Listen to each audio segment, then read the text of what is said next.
नमस्कार, किसान समाचार में आपका स्वागत है। मैं हूं साइमा खान। सबसे पहले नजर हेडलाइंस पर। केंद्रीय कृषि मंत्री नरेंद्र सिंह तोमर ने बेंगलुरु में मोटे अनाज और जैविक उत्पादों पर अंतर्राष्ट्रीय व्यापार मेले के समापन सत्र को किया संबोधित। कहा कि मोटे अनाज के उत्पादन, खपत और निर्यात में वृद्धि से किसानों को होगा लाभ। छोटे किसानों के प्रति बेहद संवेदनशील हैं प्रधानमंत्री नरेंद्र मोदी। गुजरात के कच्छ में चरवाहा समुदाय के राष्ट्रीय सम्मेलन में केंद्रीय पशुपालन मंत्री पुरुषोत्तम रुपाला ने लिया भाग। पशुपालन से जुड़ी आकांक्षाओं और चुनौतियों पर की चर्चा। पशुधन उत्पादन प्रणाली के व्यापक हित एवं अन्य विषयों पर हुआ विस्तार पूर्वक संवाद।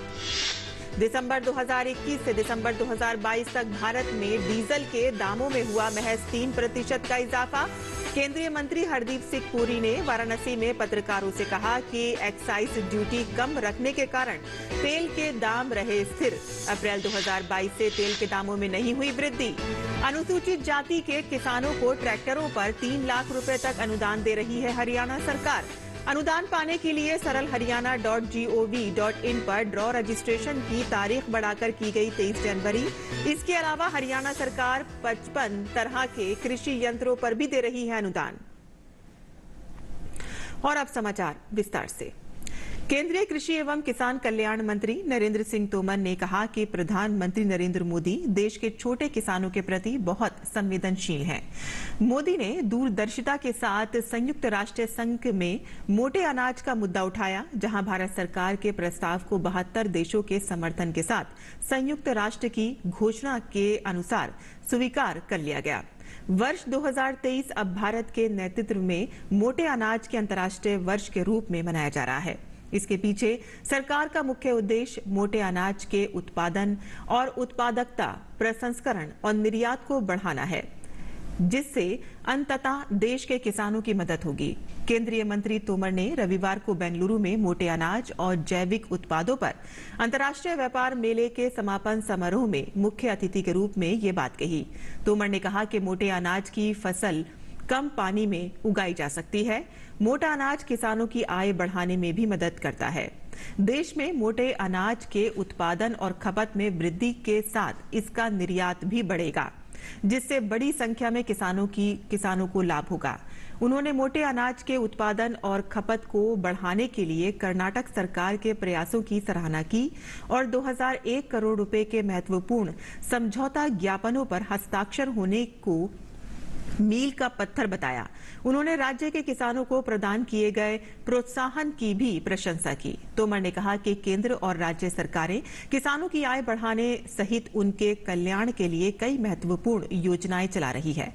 प्रधानमंत्री किसान सम्मान निधि के माध्यम से किसानों को 6,000 रुपए की वार्षिक आय सहायता राशि दी जा रही है। इसके अलावा कर्नाटक में प्रत्येक किसान को 4,000 रुपए की अतिरिक्त वार्षिक आय सहायता दी जा रही है।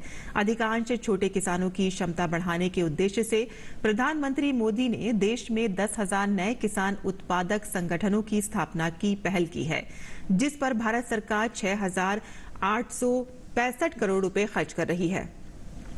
उन्होंने पूरे देश के साथ साथ कर्नाटक में भी नए एफपीओ के गठन में उत्साहपूर्ण योगदान की सराहना की। तोमर ने कहा कि कृषि को उन्नत और किसान को समृद्ध बनाने के लिए केंद्र द्वारा कई कार्यक्रम शुरू किए गए हैं।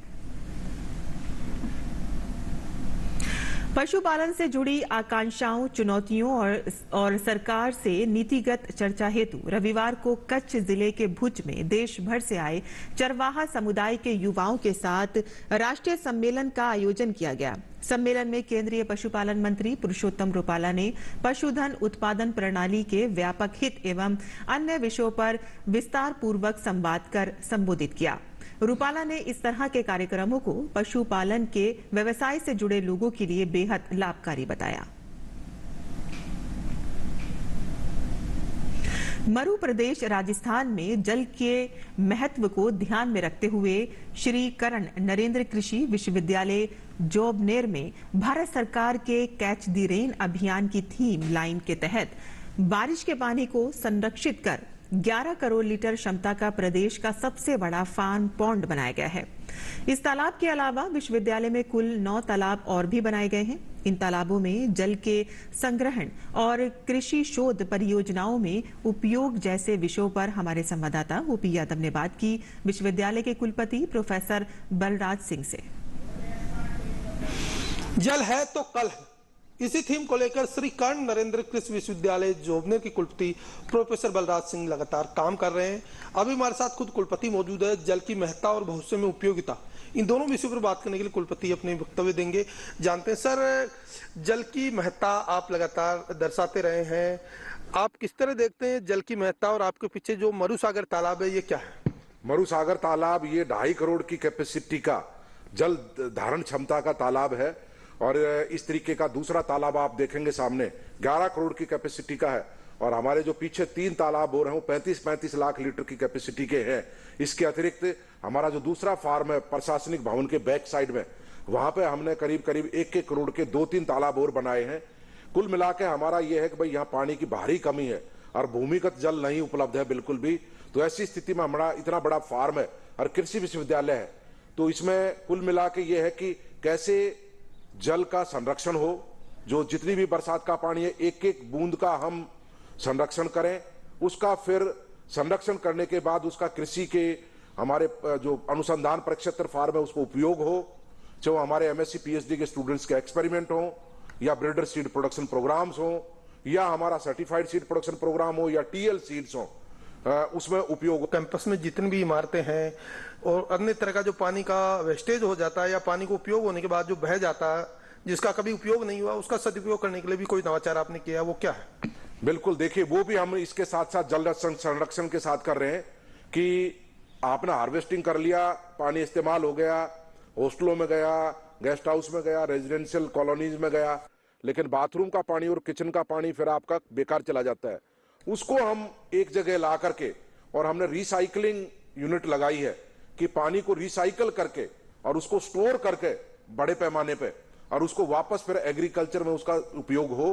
तो दोनों तरफ हमारा ध्यान है। तालाब कौन कौन से हैं, इनकी क्षमता क्या है, और ये पानी आप कहां से संग्रहित करते हैं?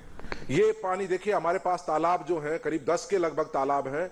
ये मरुसागर करीब 2.5 करोड़ की कैपेसिटी का है। इसके पीछे जो है एक इससे भी बड़ा तालाब जो है वो 11 करोड़ की कैपेसिटी का है, और हमारे पीछे की तरफ जो 3 तालाब और हैं जिनकी हमें मरम्मत करवानी है, अभी थोड़ा सा लीकेज है, तो ये करीब 35-35 लाख के 3 तालाब हैं। इसके अतिरिक्त दूसरे फार्म पे हमारे 3 तालाब वो 1 करोड़ की कैपेसिटी से ज्यादा के, कुल मिला के यहाँ 10 तालाब हमने बनवाए हैं। नई शिक्षा नीति में कौशल शिक्षा हो या जल संरक्षण की बात हो, ये बहुत चीजें शामिल है, और आप हमेशा पाठ्यक्रमों में भी इसको जल संरक्षण को एक विषय के रूप में देखते आए हैं। तो क्या नवाचार करेंगे शैक्षिक पाठ्यक्रमों? शैक्षिक पाठ्यक्रमों में एक तो रेन वाटर हार्वेस्टिंग के क्या क्या तरीके हो सकते हैं, उसको सक्षम तरीके से आप कैसे पानी को संग्रहण कर सकते हैं, फिर उसका सदुपयोग कैसे हो, उसके बाद सिंचाई के कौन से साधन है। पाठ्यक्रम में भी इन चीजों को हम सम्मिलित कर रहे हैं ताकि लगातार बच्चों को इसके प्रति जागरूक करते रहें। तो श्री कर्ण नरेंद्र कृषि विश्वविद्यालय जोबनेर के कुलपति प्रोफेसर बलराज सिंह, जिनका मानना है कि जल ही जीवन है, और इसी थीम को लेकर वो न केवल जल की एक एक बूंद को संरक्षित करने का काम कर रहे हैं, बल्कि पानी का जो वेस्टेज है उसका रिसाइकल करके कृषि शोध और अन्य कार्यों में उपयोग करने का नवाचार भी कर रहे हैं। OP Yadav, DD news, Jobner. वहीं संयुक्त राष्ट्र संघ द्वारा साल 2023 को अंतर्राष्ट्रीय मोटा अनाज वर्ष मनाने के लिए भारतीय कृषि अनुसंधान परिषद सहित देश भर के कृषि विश्वविद्यालयों में मिलेट्स इंडिया मूवमेंट चलाया जा रहा है। इसी क्रम में श्री कर्ण नरेंद्र कृषि विश्वविद्यालय जोबनेर के कुलपति प्रोफेसर बलराज सिंह के मार्गदर्शन में मिलेट्स के प्रति जन जागरूकता के लिए SKN कृषि कॉलेज के छात्रों ने मिलेट्स जागरूकता रैली का आयोजन किया। रैली को विश्वविद्यालय के कुलपति प्रोफेसर बलराज सिंह ने हरी झंडी दिखाकर रवाना किया। देखते हैं ओपी यादव की ये रिपोर्ट।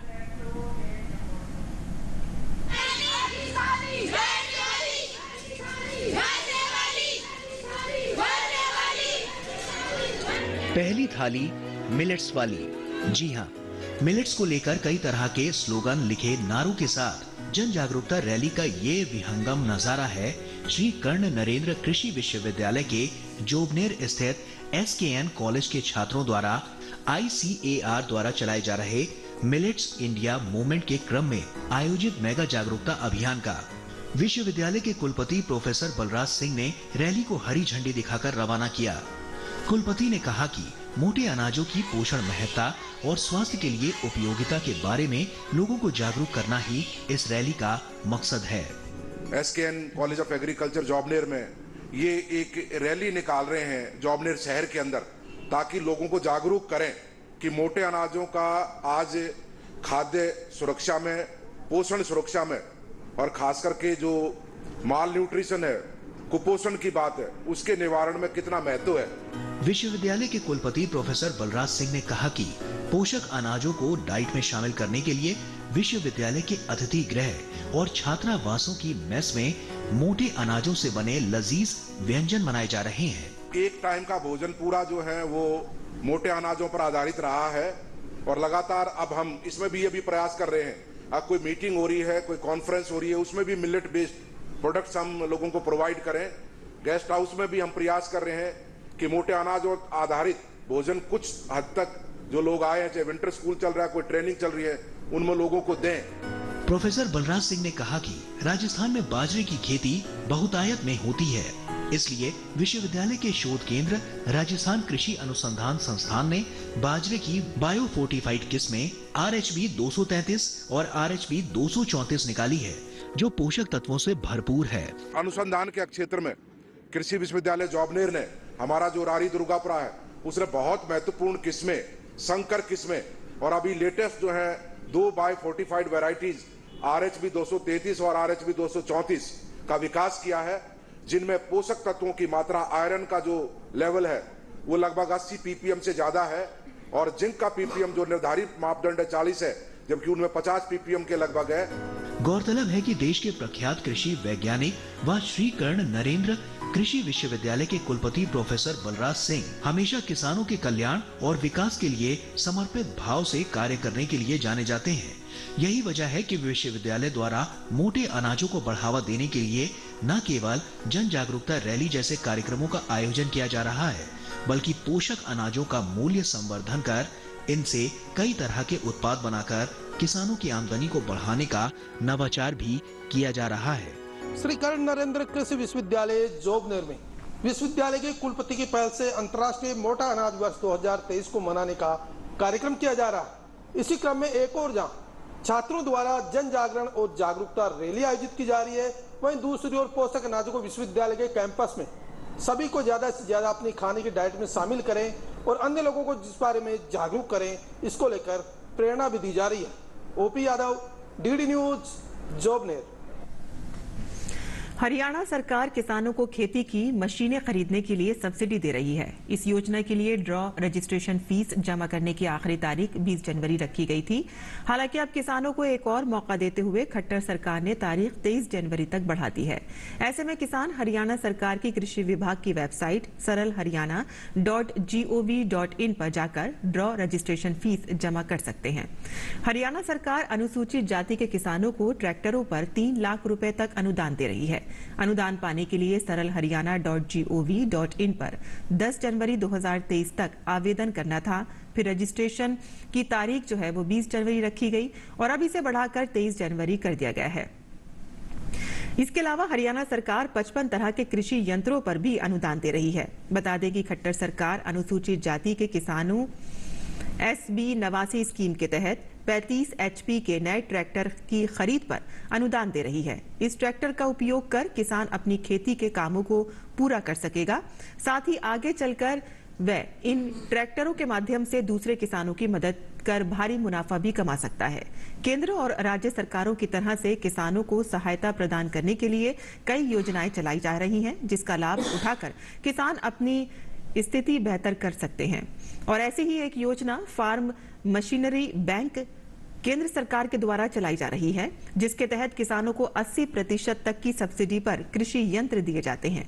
इसके अलावा अन्य राज्य सरकारें भी किसानों को अपने अपने स्तर पर सब्सिडी पर कृषि यंत्र मुहैया कराती हैं।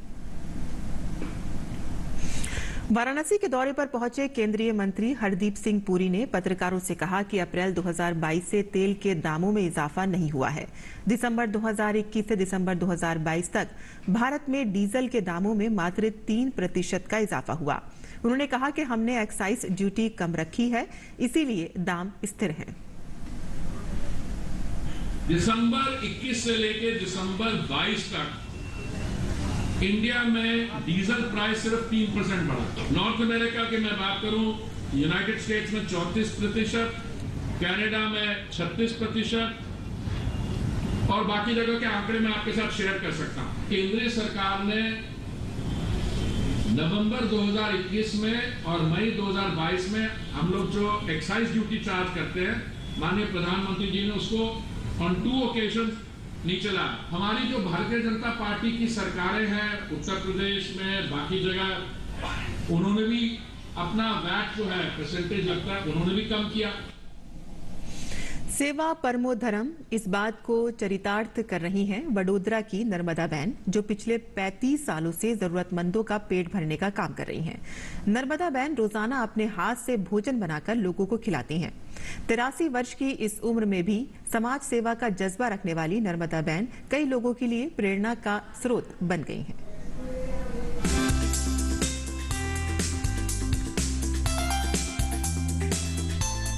जज्बे के आगे उम्र कोई मायने नहीं रखती।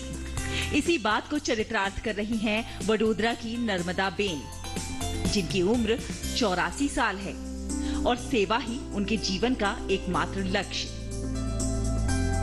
और इसीलिए नर्मदा बेन भूखे, बेसहारा और निराश्रित लोगों का सहारा बन उनके जीवन में रोशनी बिखेरने का काम कर रही हैं। वो रोजाना सुबह 4 बजे उठकर लगभग 250 से 300 लोगों के लिए खुद खाना बनाती हैं और अलग अलग इलाकों में फुटपाथ पर रहने वाले अस्पताल के मरीजों और उनके रिश्तेदारों को खाना पहुंचाती हैं। राहगीर भी उनकी इस सेवा में शामिल होते हैं।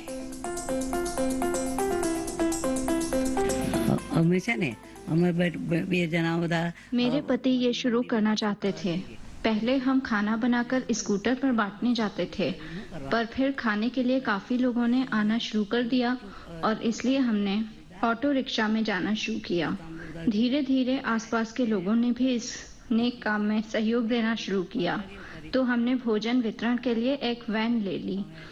हमारी इस पहल का नाम राम भरोसे है। आज तक हमें कभी भी इस काम के लिए किसी से कुछ मांगने की जरूरत नहीं पड़ी।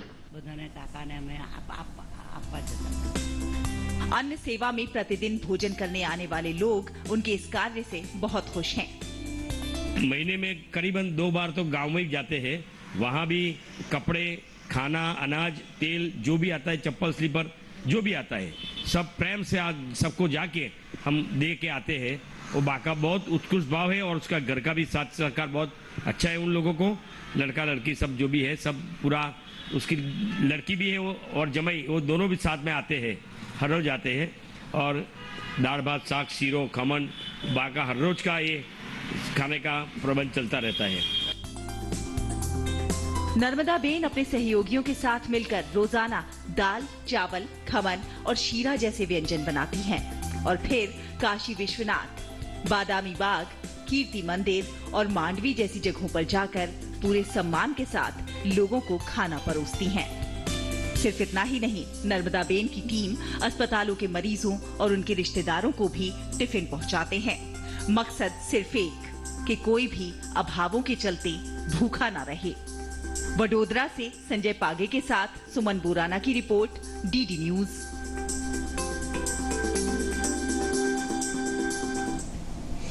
और किसान समाचार में अब बात करते हैं मौसमी खेती की। किसान इस मौसम में कैसे रखें अपने खेतों का ख्याल, आइए देखते हैं।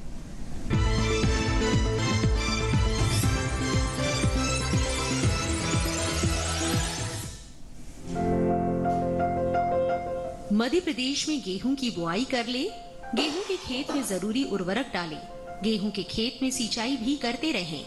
किसान सरसों के खेत में सिंचाई करें, सरसों के खेत की देखभाल करते रहें। अभी चने के खेत में सिंचाई कर ले। इसके साथ ही कपास की चुनाई कर सकते हैं। कपास के खेत में सिंचाई करें। मध्य प्रदेश में गन्ने की बुआई कर ले, गन्ने के खेत में सिंचाई कर सकते हैं। यहाँ के किसान आलू के खेत में जरूरी उर्वरक का इस्तेमाल कर ले। इस समय टमाटर और भिंडी की तुड़ाई करें। इसके अलावा फूल गोभी की कटाई करते रहे। इसी तरह पत्ता गोभी की कटाई कर ले। मध्य प्रदेश में मूली की खुदाई कर सकते हैं। छत्तीसगढ़ में सरसों के खेत में निराई कर सकते हैं। किसान मटर के खेत में सिंचाई कर ले। मटर के खेत में निराई भी करे, मटर की बुआई कर ले। यहाँ चने की बुआई करते रहे, चने के खेत में निराई कर सकते हैं। छत्तीसगढ़ में सूरजमुखी की बुआई करें, इसके अलावा काबुली चने के खेत में सिंचाई करते रहे। अभी मक्के के खेत से खरपतवार निकाले, वहीं के किसान मक्के के खेत में सिंचाई कर ले, साथ ही गेहूं के खेत से घास फूस निकाले। इस समय धान की कटाई कर सकते हैं। छत्तीसगढ़ में टमाटर की रुपाई करें, यहीं के किसान लाल मिर्च की रुपाई करते रहे। इसके साथ ही प्याज की बुआई कर ले।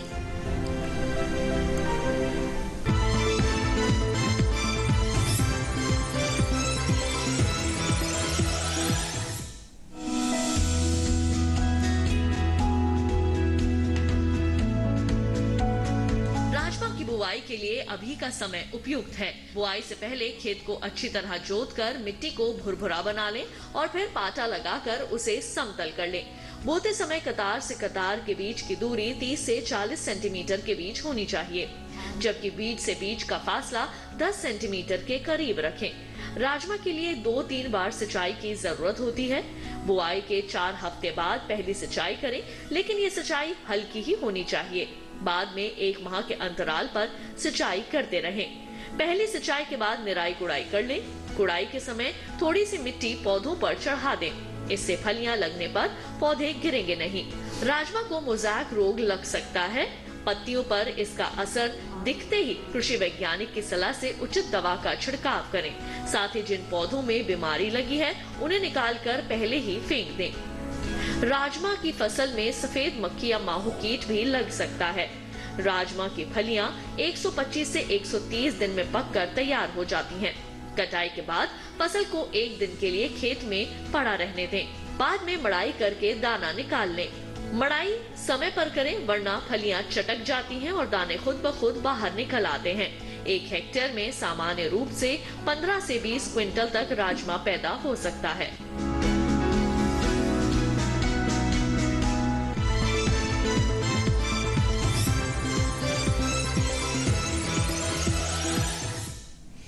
और किसान समाचार में आइए देखते हैं कुछ और खास खबर में।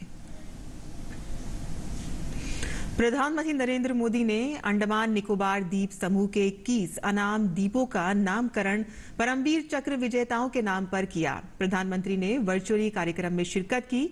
इन सभी द्वीपों का नामकरण मां भारती की सेवा में समर्पित वीर जवानों के नाम पर रखा गया है। प्रधानमंत्री ने नेताजी सुभाष चंद्र बोस की 126वीं जयंती पर एक राष्ट्रीय स्मारक के मॉडल का अनावरण किया। स्वतंत्रता संग्राम में नेताजी के अमूल्य योगदान को विनम्र श्रद्धांजलि देने के लिए इस स्मारक की परिकल्पना की गई है। कलवरी श्रेणी की 5वीं पनडुब्बी INS वागीर को भारतीय नौसेना में शामिल किया गया। इस पनडुब्बी को मुंबई के Mazagaon dock ship builders limited में बनाया गया है। भारत में अब तक बनाई गई सब पनडुब्बियों में सबसे कम समय वागीर को बनाने में लगा है। वागीर की कमीशनिंग के मौके पर भारतीय नौसेना अध्यक्ष एडमिरल R हरि कुमार ने कहा कि INS वागीर कलवरी श्रेणी की 5वीं पनडुब्बी है। वागीर एक दुर्जय हथियार पैकेज वाला सबमरीन है। संघ प्रमुख मोहन भागवत ने कोलकाता के शहीद मीनार में नेताजी सुभाष चंद्र बोस की जयंती पर आयोजित कार्यक्रम को संबोधित किया। अपने संबोधन में मोहन भागवत ने कहा कि आज पूरी दुनिया भारत की ओर देख रही है। उत्तर प्रदेश के मुख्यमंत्री योगी आदित्यनाथ ने लखनऊ में परिवर्तन चौक पर सुभाष चंद्र बोस की जयंती के अवसर पर सुभाष चंद्र बोस की प्रतिमा पर माल्यार्पण किया। कर्नाटक हिजाब पाबंदी मामले में सुप्रीम कोर्ट जल्द सुनवाई के लिए तैयार हो गया है। याचिकाकर्ताओं ने परीक्षा को लेकर चिंता जताते हुए सुप्रीम कोर्ट से जल्दी सुनवाई का आग्रह किया। पत्रकार राणा अय्यूब की याचिका पर सुनवाई टाल दी गई है। अब इस मामले की अगली सुनवाई 25 जनवरी को होगी। राणा अय्यूब ने याचिका में गाजियाबाद कोर्ट द्वारा जारी किए गए समन पर रोक की मांग की थी। बिहार में एक बार फिर से जहरीली शराब का कहर देखने को मिला है। सिवान में जहरीली शराब पीने की वजह से 3 लोगों की मौत हो गई है, जबकि 1 दर्जन से ज्यादा लोग बीमार हो गए हैं। राजस्थान के सीकर जिले के फतेहपुर सलार मार्ग पर ट्रक और कार के बीच जबरदस्त भिड़ंत हो गई। इस हादसे में 5 लोगों की दर्दनाक मौत हो गई है। मृतक हरियाणा के रहने वाले हैं। तमिलनाडु के अरक्कोनम के कीलविथी में एक मंदिर उत्सव कार्यक्रम के दौरान एक क्रेन के गिरने से 4 लोगों की मौत हो गई और 9 अन्य घायल हो गए। क्रेन संचालक को हिरासत में ले लिया गया है और मामले की जांच जारी है। किसान समाचार में आज के लिए बस इतना ही। अनुमति दें। नमस्कार।